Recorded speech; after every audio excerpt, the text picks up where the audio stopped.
Okay, so we're going to have a little look at our review questions.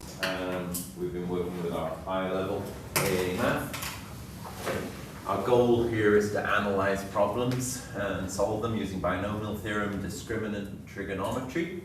So one of the main things we're doing with this is we want to get a feel for the different styles of the different courses that you might be taking next year, but applying and solving problems using the methods that we've studied this year. There's some overlap between the different courses, but remember, in a year's time, you're going to have progressed a lot more with your problem solving. With today's exam, when I do them on the board, you're like, I know this, I know this, I know this. You know everything that we had to solve these problems, but you're not yet used to the time pressure to work so quickly and the problem solving.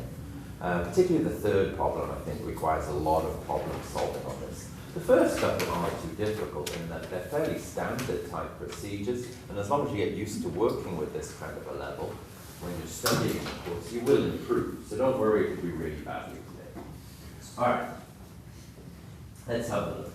So here we have the equation 3px squared plus 2px plus 1 equals p, and this has two distinct real roots. So when I'm reading this question and I'm working with this, the first thing I sort of see is it's talking about the number of roots.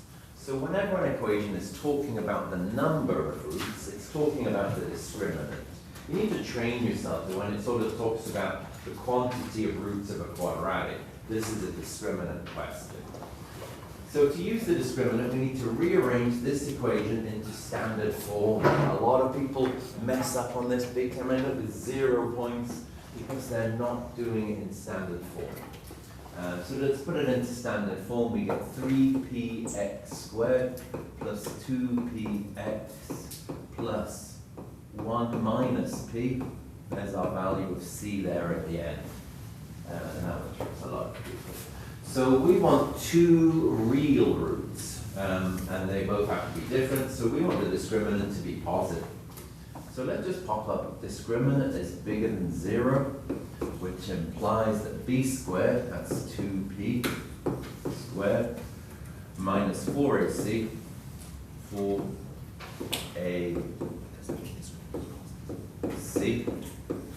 has to be bigger than 0.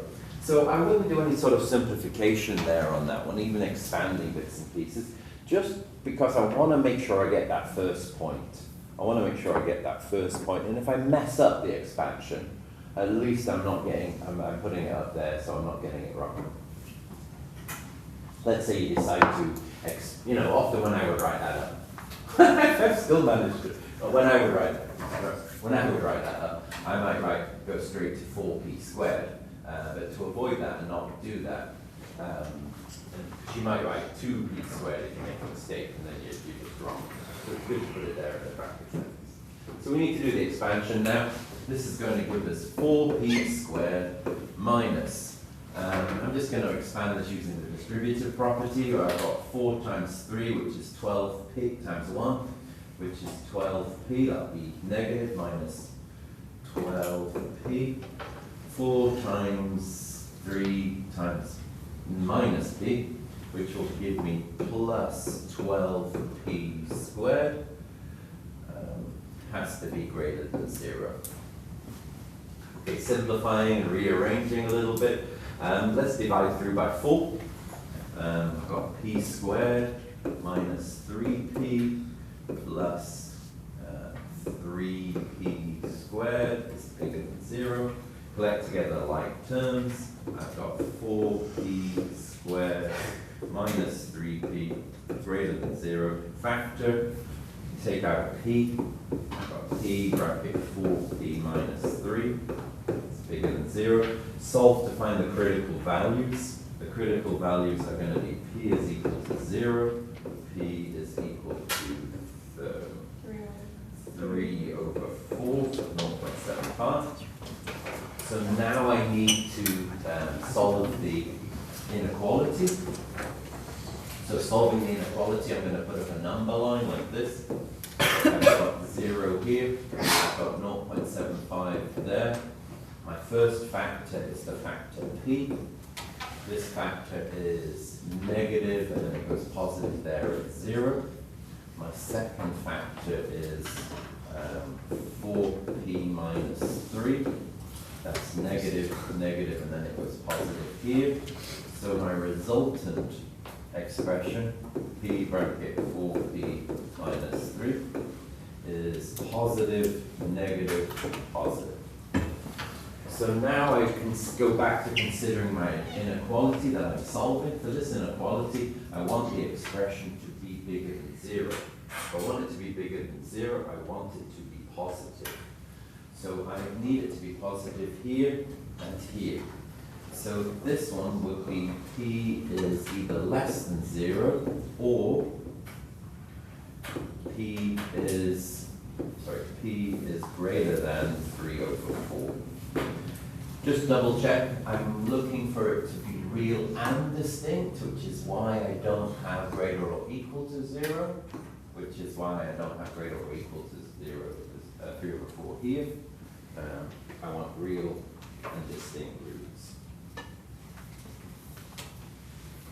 That was pretty easy. And what unit is this? Unit 1, lesson 1. I think lesson 1 on lesson 2, basically. Because of the number 9. Because of solving inequalities was lesson 1. Yeah, that Sorry. was I think quadratic inequalities was lesson 1. Discriminant was IM2. Everything. By the minus plus Yeah, so this factor, factor p, is negative when the value is less than 0. It's positive when the value is bigger than 0, and it's 0 at this point, and this one is 0 at this point. I got the same answer, but I just So these factors switch from negative to positive at the critical values. So each factor switches from negative to positive at the critical value. Sorry, can we not have the talking in the background? Each factor switches from negative to positive at the critical value. So this one switches here, this one switches here, and then you're just looking at the product of those two. So minus times a minus equals a plus, and it tells us how to solve the inequality. That's what I got. I think unit 1, lesson 1. Grade 9 math. Applies at a slightly higher level. Okay, let's do part B here. This bit's a bit easier. So consider the case when p is equal to 4. So I'm going to take the expression, I'm going to put p equal to 4 into it, and we've got 12x squared plus 8x 1 minus 4 minus 3, minus 3 is equal to 0. I might consider to complete the square on this one, but I don't like the look of the numbers, the 12 and the 4, so I'm just going to put it in a quadratic formula. If you look at the shape of the solution here, it looks very much like a quadratic formula. So at that point, when I see what I'm aiming at, I'm just going to stick it straight into the quadratic formula. So this implies that x is equal to minus 8 plus and minus the square root of 64 plus 144 over 24. So I can start to solve this one now. It gives me minus 8 plus and minus the square root of 208 over 24. I can see here in the question it's 13. I can see here in the question it's a 13. And I'm going to guess, so in order for it to cancel, it needs to be a square number. So is it going to be 9 times 13 or 16 times 13, which is 208? So I use that kind of thinking, and then I just quickly do up my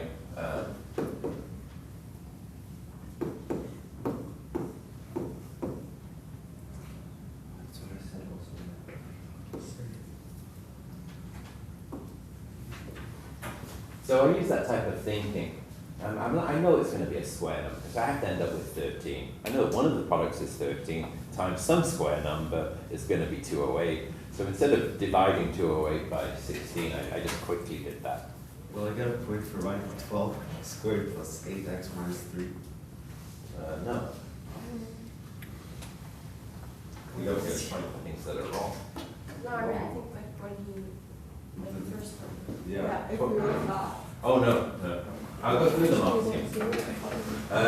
So, keep simplifying. This gives us minus 8 plus and minus 4 root 13. Let me show an extra step for those who are struggling. So we've decided that 208, so here, over here I decided that 208 is equal to 13 times 16. So we've got the square root of 16, the square root of 13 over 4 times 6. I'm going to cancel. The square root of 16 is 4. Here's a 4. I can cancel that down to a 2. I've cancelled all of some 4s. This gives me minus 2. And I need plus and minus root 13 over 6, which is what this question is asking for. Therefore, A is equal to negative 2. All right, so let's have a look at the mark scheme. I'm going to mark mine now. You guys mark yours. I think I I'm was going to supposed pop to. backwards and forwards between this one. So, firstly, we need an attempt to use the discriminant. A decent attempt is going to get us our method point. We don't even have to say it's negative. I mean, it's going to be positive there on that one. So here at this point, definitely here at this point, I'm getting my first point. I've recognized that this is a discriminant question. Right? So if it's clear that you understand the method of solution is to use the discriminant, you get the first point. This works even for those of you that messed up and didn't rearrange for moving the p across, so you at least know the method of solution on that one. Where am I? So our second point is that you successfully put the coefficients in. Now this doesn't require that you move the p across at this point. So here you've successfully put them in, and you've got some simplification of that, and you get down to this. So I would probably award my point, because they've done it in a different order, but I would give the point here. I would give the point here, you put it in successfully. Where are we up to now? So you've got to find the critical values. So you should find the critical values. This one. So I may award the method point here on this one for an attempt to find the critical values. Means that if you've put your value in wrong earlier, you didn't rearrange to standard position, and you put it in wrong, but from the expression that you got on the last answer, it's clearly visible, and you found the critical values correctly for that one, I might give the method point here as well. So if you put up an equation clearly, I see what you're doing, but there's a mistake in it, you've brought it all the way down to a point where you found the critical values for that one, here you might get the method point as well.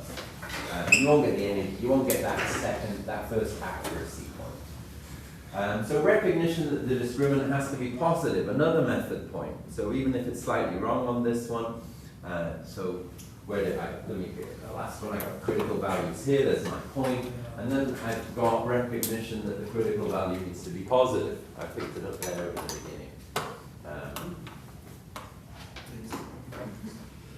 Where are we up to? And then lastly, that you solved it correctly, but look how specific it is. When we put up our inequality like this, we need to say that p is less than 0 or it is bigger than 3/4. So condone or being replaced with an and, a comma, or no separator. So you don't get that last point if you say and. Because p can't be less than 0 while simultaneously being bigger than 3/4. We talked about this on the first unit. It should be or for this type of inequality. So tough that there's a comma or no separator. Comma implies the two can both occur. Can I put a union? You can definitely put a bit of union. So I would not have a problem with, let's say you put up something like this. because this is correct. So if you use interval notation for that one, correctly, with the correct things, I would give the point because it means exactly the same thing. So he only needs to open. Yeah. So I think I got that point. Where was it? It was over here. 5 points. Okay, here on the second one, we have to consider the case. Let's see what the points were given for. We've got our first point for a valid attempt to use the quadratic formula or equivalent. So an equivalent would be a correct completion of the square. So if we completed the square correctly, then I would give it as well for that for the method. So a good attempt to use the quadratic formula. I'm getting my point here. Our second point is I found A correctly. So you have to find A correctly with a correct method. So you can't have the accuracy point if you have the right answer and a correct method isn't there. So if you make a mistake in your method and then you undo your mistake with more bad algebra and it gets you to the right answer by chance, we don't give the point. So we don't give the point. One of the difficulties with AAHL level is you have to read every line of logic the student presents. It all has to be correct. Otherwise you stop marking and say, no, he's gone wrong here. And then he's just misunderstood and gone back to the right answer by chance. Or there's no method. So yeah, I get my mark here. Here is my method. All right, let's have a go at this next one. So I gotta solve this one first. So what I did firstly is I'm gonna take this expression. That's exactly what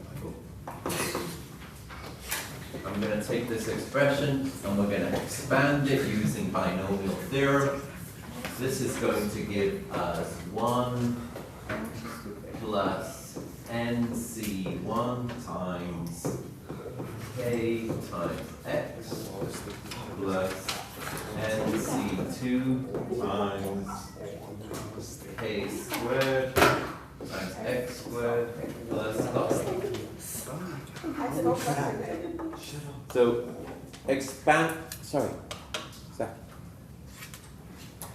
expanding with the binomial expansion, it makes it nice and easy for us the fact that that first factor is a 1. It means the expansion is only working on the second part. It makes it very easy for us to do our expansions, and we go 0, 1, 2 with our values of A. And then we want to pull off some equations.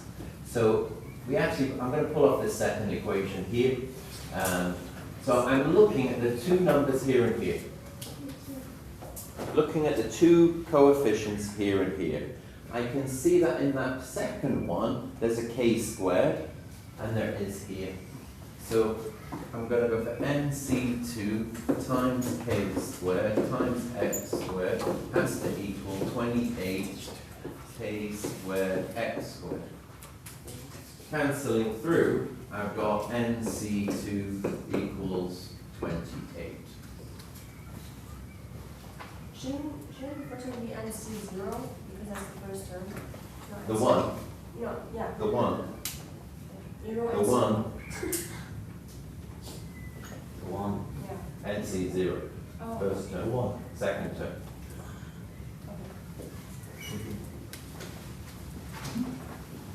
So we need the formula for this, so that gives me n factorial over n minus 2 factorial times 2 factorial equals 28.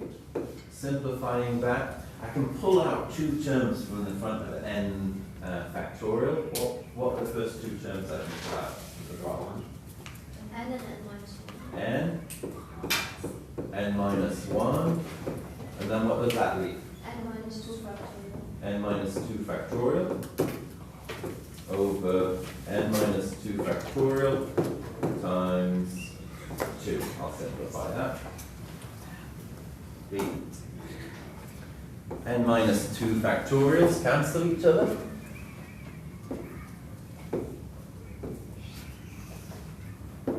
this leaves, and this is equal to 28. So this leaves us the expression n squared minus n is equal to 14. So minus 14 is equal to 0. Oh, sorry, no. 56, not 14. Times it, divide it. 56.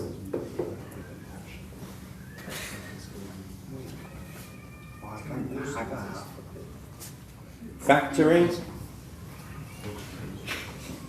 We've got n minus 8, n plus 7 is equal to 0. So, a bit more space.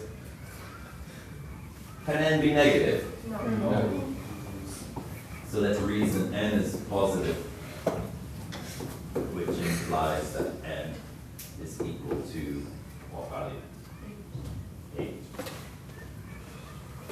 So now we've got n established, we need to find the value of k. We've got another expression we can pull off from the second term. So from the second term, 8c1 times k times x is equal to 12x. What is 8c1? 8. What is 8c0? 0. No, 1. What is 12c0? 1. What is 12c1? 12. What is 12c12? 1. 0. 1. What is 12c11? A big number. 12. 12.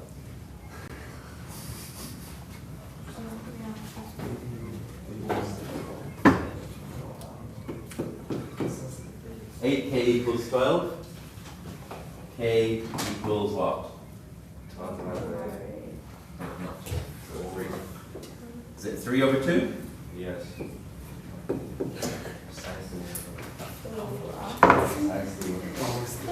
The only thing I got was this. N equals 7. K equals Let's have a look at the marking guide. How much time is that slip? Let's have a look at the marking guide. What do we get points for?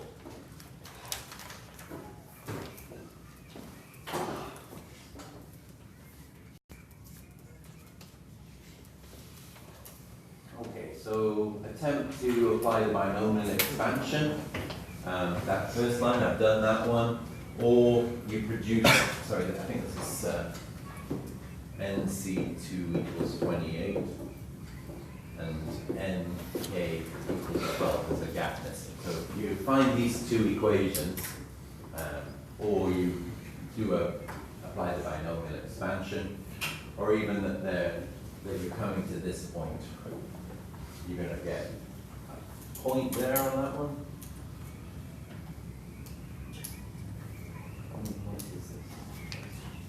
this? 6.6.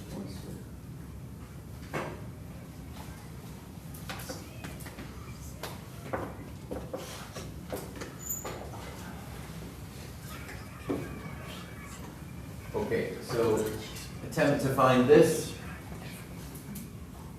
Pulling off this equation.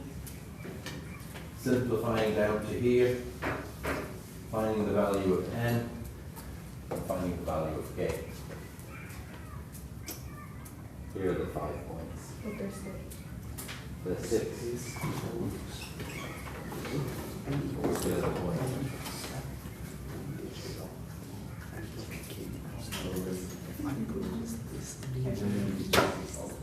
Actually, how Okay, well, we have 2 points. I don't remember. Wait, I don't get First I thing got I 1 my point, yeah. test Yeah, class. yeah. I have no thing to do. I don't know. Let's give it for this equation here. Let's give it for pulling off that equation. All right, let's move on to the last question. I started laughing on my own. One is, Right to- and right to- everything was right by finding the final contract, one is 2021. Oh, Josh. There is other pathways to this, to the answer on this one. And I know that when I looked with the last group, you can just expand all of Pascal's triangle until you find something, and you find that your numbers to sort of match the 12, and then you pull off the 28, and you work your way through it that way. Totally possible in a variety of others. As long as you have an acceptable method that leads to the correct solution, you'll get full points. As long as you have an acceptable method. So if the method has logic and I can follow it through and it leads me to the correct answers on this one, I will award the full points. Alright, so we got this question here. This question took me a little bit longer. I went in the wrong direction to begin with. So the hardest, this is a so the last two are standard procedures. They're just a little bit algebraically difficult to give you the level of a higher level question. So there was nothing in the last two that was difficult or took inspiration. This one has massive problem solving at the beginning. Your first step, you either get it or you don't on this one. So, and I actually tried two approaches to it. So I'm looking at the problem. I've got this quadrilateral here. I've got some bits and pieces there. Find an expression for PS, and you can use these expressions. So I start off here on my diagram saying I'm looking at that. I'm going to be looking at that. So I'm going to look for triangles. Obviously, everything is always trigonometry when it comes down to triangles. I'm going to look for triangles, and then firstly, I went in the wrong direction. I thought, well, why don't I put up a little H here, like this one, and another line down here, and I've got another H here. I've got two little right-angled triangles, and I can try and use a bit of SOHCAHTOA. So, using a bit of SOHCAHTOA, I can say that the sine of alpha is equal to H over PS. I know I'm going to get rid of H because H isn't here in this list. I want to get rid of it. So I would rearrange this to give me PS times sine alpha is equal to H. And then I went looking over here, doing the same thing. But I decided I was going in the wrong direction at this point. This is as far as I got with this method. And the reason I did is I realized that over here, I'm going to end up with two variables that I can't have. QR times sine alpha plus beta is equal to H. And I thought, I feel I can probably still get there with this one. And I paused for a minute and said to myself, is QR and PS the same length? No. Why not? It's isosceles. Why They not? haven't stated. It's a model equilateral. There's one has angle A and the other has the B. Yeah, one has angle alpha, the other one has angle beta. If it was alpha in both, then they would be. But it's not. Oh, damn. Okay. So I kind of gave up a little bit here. I do believe, when I looked at the mark scheme last time, there was a solution that went in this direction, but I chose to quit and have another look at the problem again. So when I had another look at the problem, I decided I'm not going to use that. I'm going to look for a right angle. I'm going to look for a triangle over here. And I drew another triangle. And what I did is I took this line here. Okay.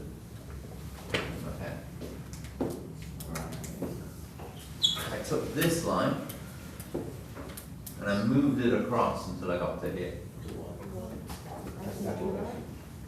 I did that. Oh, that's so smart. Because then you can do now the right way. So when the angle is like there, oh, Yes. Now I've got a triangle with two angles that I know, which means what's the angle at the top? 8. alpha plus beta. No, 180 minus alpha plus beta. This is 180 minus alpha, alpha plus beta. That's that angle there. Okay, so which rule am I going to use? No sign. Sine rule. So we've got, we're after PS, so we want PS to be in our solution. So we'll start with PS. What's opposite PS? Beta. So we want sine beta. And then we need to know another length. Sure. PS we want. We haven't touched X and Y yet, have we? X minus So this length here, how long is this X length? minus One one. minus X. One minus. Yeah, let's look at this bit. When we slid this line across, this length here and this length here are equivalent. are going to be the same, aren't they? They're going to be congruent lengths. So how long is this red length? One. X. So how long Y is, minus X. how long is this length? Y minus x. Y minus x. So once I've moved this along, this is easy from this point onwards. This is easy. All the points are the easy bits. The first point is the hard bit. Everything else is easy now. So let's have a look at what we have to do to complete this problem. So once you've got to there, this problem becomes quite easy. But this is problem solving. This is problem solving. This is the hard thing about IB courses in general. They have a little bit of this problem solving where you've never seen the problem before. There isn't a person in the room who doesn't understand the concepts that we're now going to apply to solve it. But that little bit of problem solving you have to do there at the beginning, that's the skill you have to develop, and it comes through practice. It's not about knowing how to do the math, it's about practicing the problem. Being given a problem you've not seen before and struggling with it. It's the only way you develop these skills. When you turn to the mark schemes in your textbooks or in your practice exams and get that first clue to get yourself started, you've just wasted your chance to practice and develop your problem solving skills, and you'll never get there. It's really important that you do that to get there. So here on this one, we're going to use, we're going to have y minus x up here. And what's the angle opposite that one? 180 minus sine of Okay, we need sine of 180 minus y minus x. Now, if we wish to simplify that bottom one using the supplementary angle relationships, how can we simplify that using the supplementary angle relationships in trigonometry?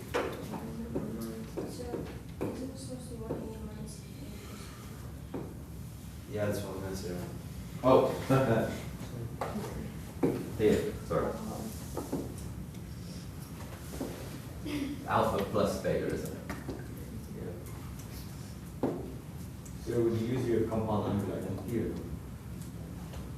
I would use the compound angle identity. I would use the supplementary angle relationship.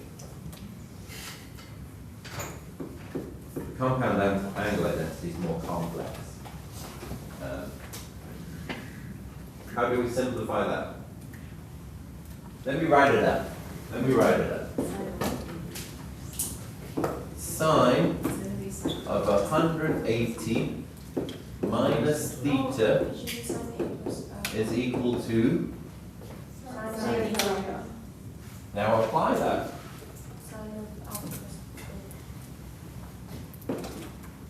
Apply that. That's the supplementary angle relationship for sine. Applying that, we're going to get y minus x up here, and down here we're going to get sine of what? Alpha plus beta. Alpha plus beta. Find an expression for p. So I think I've done now at this point. Sorry, this is an implication. I think I'm done now at this point, but I'll just reread the question. Find an expression for PS in terms of x, y, sine beta. That's what I've got. So therefore, we just need to rearrange it so that PS is the subject, and that gives us y minus x bracket sine theta over sine alpha plus beta. Let's look at the mark scheme.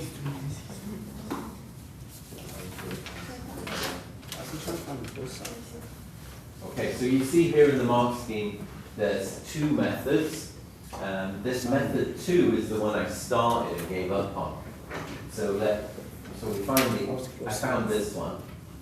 An attempt to find the second expression, I found this one. But I didn't bother with all the simplifications, but there is a pathway through on that one. I didn't bother with it. Sorry, let me go on. So from this one, so here, draw the line parallel, that's my first point. So my first point occurs here. I've drawn this, you've got my first point. So our method uses the sine rule in the triangle. So using the sine rule here in this triangle gets me my second point. The method is trying to use it here in this triangle. The third one could be soon after as well. So doing it correctly. So trying to use it in this triangle and then using it correctly gets me my third point. This simplification of the angle. I think you get the simplification of the angle using the supplementary angle relationship, even if it's not in the triangle. You're simplifying using this rule here, that angle, which I did by there at that point. It doesn't have to be in the triangle, but I did it there by that point. That's that one. And then I think the last point is for getting to the correct answer. And I have it exactly as it's shown there. Alright, that's it for that solution. Pull this down a little bit. How did you know the way to make a triangle so that you could solve the problem? Because there's multiple ways to make a triangle. Yeah, I struggled with it basically. So firstly I went for the heights, the altitudes, and I didn't like the way it was going, so I stopped and then I decided to make another one. And to make that triangle, I said I've got to have a triangle over here where alpha is, and I want beta to be in the angle. So what I was thinking when I brought it across was I want one of the angles in the triangle to be alpha, the other angle in the triangle to be beta. So when I thought about this angle, I'm moving the angle across, I'm realizing I'm moving across a parallel line. So I moved it across until it touched P. So it has to go to start at P, because it has to make a triangle. And this point here, that's why I didn't know where that one is, but as I'm moving it across, I didn't know that it was going to be y minus x until it got there and things, and I thought about the problem for a while. That came to me later. But I did realize I want the angle, I want to make a triangle, that's my idea, and I want to bring the angle beta into that triangle. It was the idea of bringing the angle beta into the triangle that told me what the triangle was. Because I have to use that's the information given, and I have to use that information some other part, move it around. So that's how I figured it out. All right, let me stop there. Have a go at marking. So